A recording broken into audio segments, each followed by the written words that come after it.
আসসালামু আলাইকুম প্রিয় দর্শক, স্বাগত জানাচ্ছি আপডেট নিউজ লালমনিরহাট অনলাইন সংবাদে। এই মুহূর্তে আপডেট নিউজ লালমনিরহাট অনলাইন সংবাদে প্রতিদিনের মতো আরো একবার আপনাদের সাথে সরাসরি সংযুক্ত হলাম। আমি মোহাম্মদ আনিসুল ইসলাম রাজীব।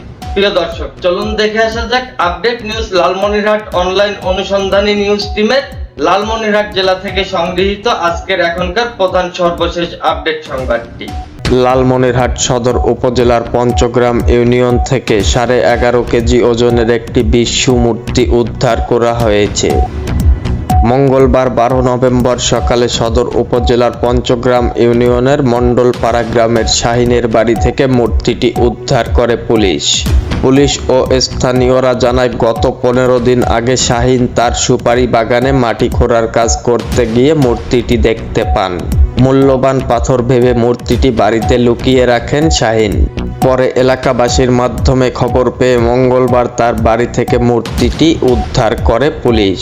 লালমনিরহাট সদর থানা ভারপ্রাপ্ত কর্মকর্তা ওসি আব্দুল কাদের আপডেট নিউজ লালমনিরহাট অনলাইন অনুসন্ধানী নিউজ টিমকে বলেন, মূর্তি উদ্ধারের ঘটনায় একটি সাধারণ ডায়েরি করা হয়েছে, পরে আইনানুগ ব্যবস্থা গ্রহণ করা হবে। Anisul Islam Rajib, update news online desk, Lalmonirhat. Viewers, এই ছিল লালমনিরহাট জেলা থেকে সংগৃহীত আপডেট নিউজ লালমনিরহাট অনলাইন অনুসন্ধানী নিউজ টিমের আজকের এখনকার সর্বশেষ প্রধান আপডেট সংবাদ। আমাদের পরবর্তী সংবাদ দেখার আমন্ত্রণ জানিয়ে এখনকার মতো বিদায় নিচ্ছি। আবারও আপনাদের সাথে লালমনিরহাট জেলা থেকে সংগৃহীত লালমনিরহাট জেলার সর্বশেষ প্রধান আপডেট সংবাদ সবার আগে আপনাদেরকে জানাতে সরাসরি সংযুক্ত হব আপডেট নিউজ লালমনিরহাট অনলাইনে। আমি মোহাম্মদ আনিসুল ইসলাম রাজীব। ততক্ষণ পর্যন্ত ভালো থাকুন, সুস্থ থাকুন।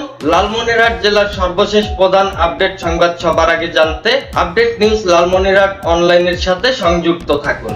প্রিয় দর্শক, আমাদের আপডেট নিউজ লালমনিরহাট অনলাইন সংবাদ ইউটিউবে দেখতে ব্রাউজ করুন youtube/আপডেট নিউজ লালমনিরহাট 9.3। এখনকার মতো শেষ করছি। আসসালামু আলাইকুম, খোদা হাফেজ।